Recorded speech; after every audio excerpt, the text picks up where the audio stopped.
परमपूज्य शिरीषदादा कवडे महाराज यांचे नाशिक येथील स्वामी लोकनाथ तीर्थ जयंतीनिमित्त झालेले प्रवचन मे 1992 सालचे आपणास सादर करण्यास मला अत्यंत आनंद होत आहे.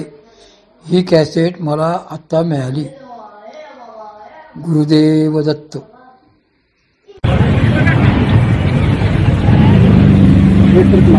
कुंडलीक वरदे हरी विठ्ठल श्री ज्ञानदेव तुकाराम पंढरीनाथ महाराज की जय. परमहंस परिव्राजकाचार्य श्रीमद लोकनाथ तीर्थ स्वामी महाराज की जय. सद्गुरु योगीराज गुळवणी महाराज की जय.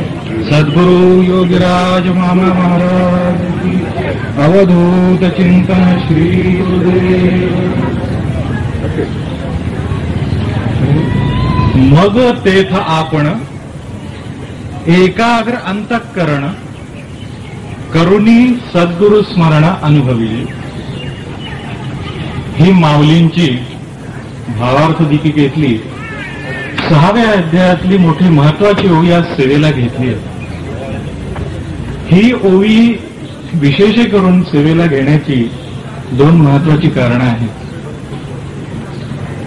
महापुरुषांचं जे चरित्र असतं लौकिक आणि अलौकिक, हे सगळं चरित्र भगवती जगदंबेची उन्मुक्त आणि स्वांत सुखायक लीला असते. त्या भगवतीची ती क्रीडा असते. आणि या चरित्राचे बहिरंग लीला अंतरंग लीला असे भाग पडतात. आपण स्वामी महाराजांचं बहिरंग लीलेचा भाग रोज बघतोच कीर्तनाच्या माध्यमातून. त्यांची अंतरंग लीला कुठली, तर ज्या साधनेसाठी त्यांनी आयुष्य आपलं अर्पण केलं, ज्या साधनेच्या प्रचारासाठी प्रसारासाठी भगवतीच्या कृपेनी भगवतीच्या आज्ञेनी सगळीकडे भ्रमण केलं, ती साधना हेच त्यांचं अंतरंग आहे. ती साधना हीच त्यांची अंतरंग लीला आहे. 1954 साली आमच्या सद्गुरू मामांना दीक्षा झाल्यानंतर महाराजांकडनं त्यांनी त्यांना स्वामी महाराजांच्या दर्शनासाठी काशीला पाठवलं होतं. त्यावेळेच्या अनेक हकीकती आहेत ज्या अजून अप्रसिद्ध आहेत, पण त्यातली एक विशेष महत्वाची गोष्ट जी मामांच्या मुखातून मी ऐकली की स्वामी महाराजांनी मामांना सांगितलं, देखो श्रीपादराव, ये जो अपना संप्रदाय है ये कोई संप्रदाय विशेष नहीं, ये अनादिकाल से चलती हुई वैदिक परंपरा अविच्छिन्न परंपरा हमारे पास आई है. इसकी 2 बातें हमेशा ध्यान में रखना. आणि त्यांनी 2 वाक्य सांगितली. ही 2 वाक्य आपल्या संप्रदायाचे महासिद्धांत आहेत. पहिलं वाक्य त्यांनी सांगितलं कि हमारे संप्रदाय में ये दीक्षा अनुग्रह ये लेने देने की बात नहीं, होने पाने की बात है. हा पहिला महासिद्धांत है. आणि दुसरं वाक्य ते बोलले तेही तितकंच महत्वाचं आहे. जिस जीव के पास ये भगवती प्रकट होती है उसे मुक्ति देकर ही रहती है. हा दुसरा महासिद्धांत. आणि या 2 महासिद्धांच्या मागे त्यांचं अनुशीलन करू जाता आपण माऊलींच्या या ओवीपाशी येतो. ही माऊलींची जी ओवी आहे, मग तेथ आपण एकाग्र अंतःकरण करुणी सद्गुरु स्मरण अनुभविले. यात माऊली साधनेची सर्व अंग स्पष्ट सांगतायत. ज्ञानेश्वर महाराजांबद्दल आपण काय बोलावं, ते शक्तिपात योगाचं विद्यापीठ आहे. ज्ञानेश्वरीमध्ये शक्तिपात योगाबद्दल काही आलं नाही अशी गोष्टच नाही. या महायोगाचं ते चालतं बोलतं स्थान आहे. हा ग्रंथ नव्हे, गुरुकृपेचे वैभव असं वर्णन स्वतः माऊलींनी केलेलं आहे. म्हणून यात त्यांनी साधनेच्या या सगळ्या अंगांचा उहापोह केलेला आहे की ही साधना म्हणजे काय, केव्हा मिळते, ही मिळाल्यावर काय होतं आणि तिचा अनुभव म्हणजे काय, हे एका ओवीमध्ये त्यांनी सगळं सांगितलेलं आहे. ते सांगतात, मग तेथ आपण एकाग्र अंतःकरण करुणी सद्गुरु स्मरण अनुभविले. हे साधन मिळाल्यानंतर काय काय होतं त्याचं वर्णन त्यांनी केलेलं. तत्पूर्वी साधन म्हणजे काय हे आपल्याला समजून घ्यायला पाहिजे. जास्त उहापोहा न करता माऊलींच्याच शब्दांच्या आधारे सांगतो. त्यांचीच व्याख्या अशी आहे माऊलींची साधनाची, की ही भगवती निजाशक्ती परमात्म्याची, ही निजाशक्ती स्वयं साधन आहे, तीच साधन आहे, तीच साध्य आहे आणि तीच साधक देखील आहे. साध्य, साधना आणि साधक याची एकवाक्यता त्या भगवतीच्याच ठिकाणी आहे. तीच सगळं काही आहे. आणि अशी ही भगवती जागृत झाल्यानंतर काय होते त्याचं वर्णन त्यांनी मग या पदानी केलेलं आहे. या मग पदाचा उलगडा आमचे सद्गुरू फार सुंदर करायचे. ते म्हणायचे मग म्हणजे केव्हा? व्यवहारामध्ये आपण बघतो की माझं जेवण झालं की मग मी येतो. एखादी गोष्ट झाली की दुसरी गोष्ट सांगतो, ही झाल्यावर ते करू. तसं माऊलींनी पद वापरलंय मग. आणि या माऊलींचे शब्द असे असतात की एखादं परिपूर्ण सुंदर चित्र काढावं आणि या चित्रामध्ये एखादीही रेषा किंचितही वेडीवाकडी झाली तरी त्या चित्राचा तोल जावा. तसं माऊलींची ओवी परिपूर्ण चित्र आहे. यात शब्द अगदी तोलून मापून त्यांनी घातलेले असतात. तसा मग शब्द वापरतात. मग म्हणजे केव्हा? याचा उलगडा मामा करायचे. ते म्हणायचे मग याचा अर्थ 3 म आणि 3 ग पूर्ण झाल्यानंतर जे होतं त्याला मग म्हणायचे. हे 3 म कुठले? तर त्यांनी सांगितलं मनुष्यत्वम, मुमुक्षुत्वम आणि महापुरुष संश्रय. हे पहिले 3 म. मनुष्यत्व जितक्या काही योनी सांगितलेल्या आहेत त्या योनीमध्ये जीवाला मोक्षप्राप्तीचा अधिकार जो आहे तो या मनुष्य देहामध्ये सांगितलेला आहे. म्हणून या मनुष्य देहाचं विशेषत्व आहे. पण हे जे मनुष्यत्व आहे हे नुसतं मनुष्यत्व उपयोगाचं नाही. याच्या जोडीने मुमुक्षुत्व सांगितलेलं आहे. का सांगितलेलं आहे? आपण नेहमी बघतो मनुष्य जन्माला येऊनही मृगाश्चरंती असे बरेच लोक आपण बघतो. म्हणून त्याला प्रकर्षाने आचार्यांनी मुमुक्षुत्व सांगितलेलं. आणि नुसतं मुमुक्षुत्व नाही, ते प्राप्त झाल्यानंतर त्याच्या पूर्वपुण्याच्या जोराने महापुरुषांचा संश्रय सांगितलेला आहे, सहवास सांगितलेला आहे. हा महापुरुषांचा सहवास जो आहे तो त्याच्या पूर्वपुण्याने मिळतो. तसं पूर्वपुण्य जे आहे ते उदयाला आल्यानंतर मिळतं. ते सांगतात पुण्य फळले बहुता दिसा, भाग्य उदयाचा ठसा, झालो सन्मुख तो कैचा, संत चरण पावलो, आजी फिकले माझे कोडे, जन्मोजन्मीचे साकडे. जन्मजन्मांतरीची जी पुण्याई आहे ती या महापुरुषांच्या कृपेच्या रूपाने उदयाला येते. उदेली गुरुकृपेची उषा पहाट. यात ते सांगतात की ही जी पहाट आहे गुरुकृपेची, ही गुरुकृपेची पहाट होण्यासाठी महापुरुषांचा संश्रय झाल्यानंतर आणखी 3 गणची आवश्यकता आहे. तेव्हा तो मग पूर्ण होतो. हे 3 ग कुठले? पहिला ग त्यांनी सांगितला की गर्वहीन शरणागती. त्याने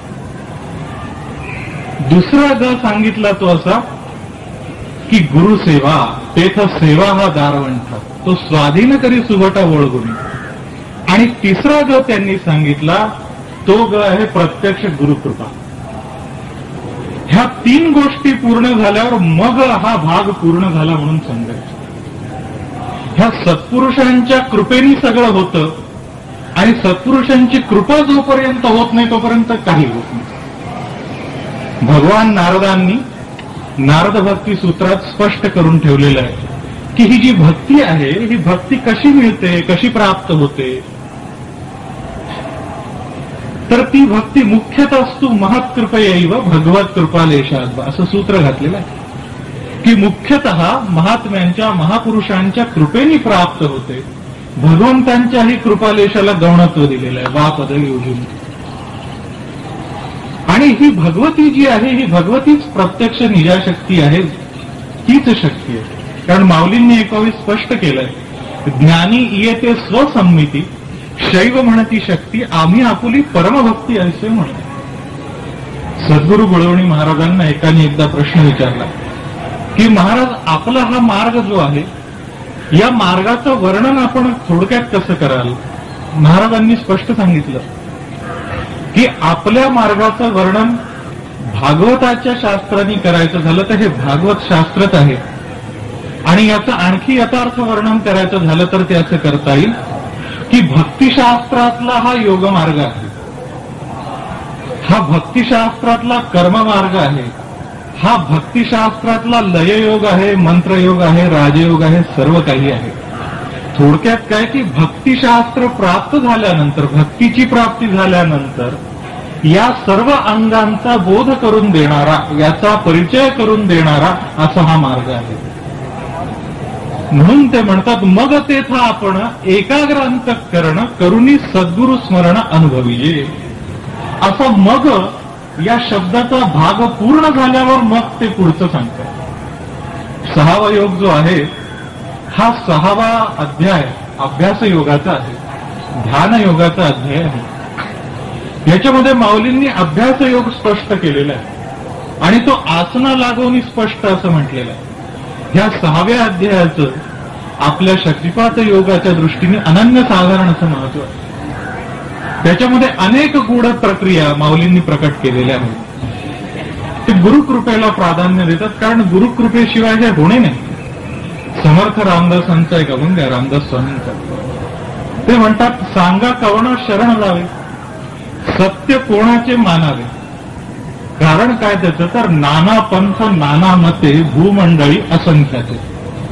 या सगळ्यांमधून सत्य कोणाचं मानावं आणि शरण कोणाला जावं, त्या अभंगाच्या शेवटी ते स्पष्ट करतात की रामदास सांगे खूण, शक्ती विणे सर्वशील.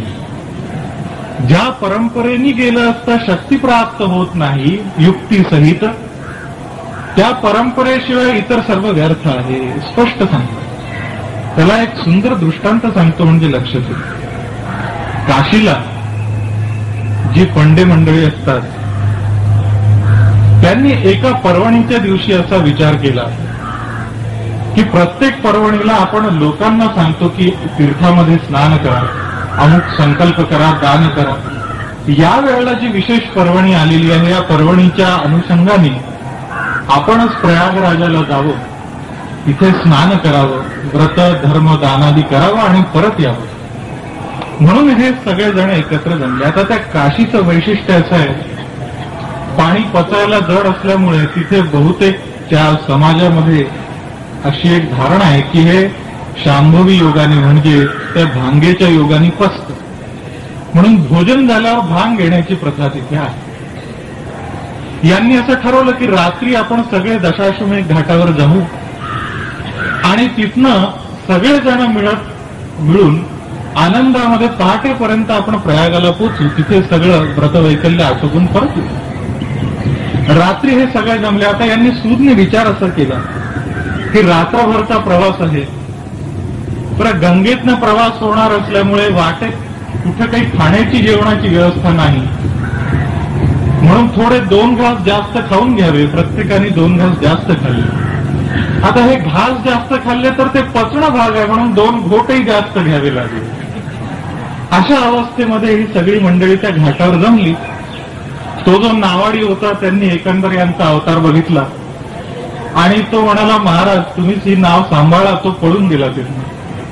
मग हे म्हणाले, अरे आपण सांगतो की ज्या संकटांनी डगमगून जे जातात, येणाऱ्या संकटांनी, ते महापुरुष नव्हेत. त्यामुळे अशा लहान लहान संकटांना घाबरण्याचं कारण नाही. आपणच सगळे बसू आणि वल्लवरे नाचवा करत जाऊ आळीपळे. सगळे बसले. पहाटेपर्यंत ते वल्लवतात. पहाटेचं गार वारं सुरू झालं आणि एकाचे डोळे उघडले. तो बघतोय आपण प्रयागला आलो का, तर त्याला तो दशाश्वमेध घाट दिसला. तर यांनी विचार केला, आपल्याला बहुतेक थोडी जास्त झाली. सगळ्यांमध्ये आपली अब्रू जायला नको म्हणून त्यांनी दुसऱ्याला आलेलं, तू बघ रे जरा. असं सगळे जागे झाले. सगळ्यांनी डोळ्याला पाणी लावून बघितलं रात्रभर प्रवास केला हे तर सत्य आहे, आणि दशाश्वमेध घाटावरच आहोत हेही सत्य आहे. मग झालं काय? शोधाशोध करता करता लक्षात आलं की तो नावेचा दोर जो खुंट्याला बांधलाय तो तसाच आहे, सोडलेला नाही. इतर सर्व मार्गांचं वर्णन संतांनी असं केलेलं आहे की त्या मार्गामध्ये व्यर्थ श्रम आहे. जोपर्यंत सद्गुरु कृपा होत नाही, या कृपेनी शक्तीचं उद्बोधन होत नाही, तोपर्यंत बाकी सगळं व्यर्थ आहे. प्रवासच सुरू होत नाही या परमार्थाचा. म्हणून माऊलींनी पद योजलं की मग तेथ आपण एकाग्र अंतःकरण करुणी सद्गुरु स्मरण अनुभविजे. पुढे सांगतात तेथ. तेथ म्हणजे कुठे? त्याचं वर्णन आधी आलेलं आहे. ज्या ठिकाणी आपण बसतो त्या स्थानाला महात्म्य आहे, त्या स्थानाला विशेषत्व दिलेलं आहे. ज्याच्यावर बसतो त्या आसनाला महत्व आहे, आणि ज्या पद्धतीने बसतो त्या आसनालाही महत्व आहे. त्या गोष्टी त्यांनी आधी स्पष्ट केलेल्या आहेत. तर थोडक्यात सांगतो. मग तेथ आपण. तेथ म्हणजे कुठे? माऊलींनी सांगितलं साधनेला उत्तम स्थान कुठलं? तेथ निगूढ मठ होवावा का शिवालय. ते म्हणतात जगापासून अलिप्त असा, अदृश्य असा, म्हणून निगूढ शब्द वापरलेला आहे. सर्वसाधारण लोकांच्या, सर्वसामान्यांच्या कक्षेत येणार नाही असा तो मठ असावा, गुप्त असावा. आपल्याला संसारी माणसांना, जे संसारी मंडळी आहेत, असा गुप्त मठ मिळायचं कुठून? आणि समजा एखाद्याने धारिष्ट केलं की असा गुप्त मठ मिळवायला मी जातो, तर त्याची गृहिणी सांगेल कायमचे तिथेच जा, परत येऊ नका. मावा सांगायचे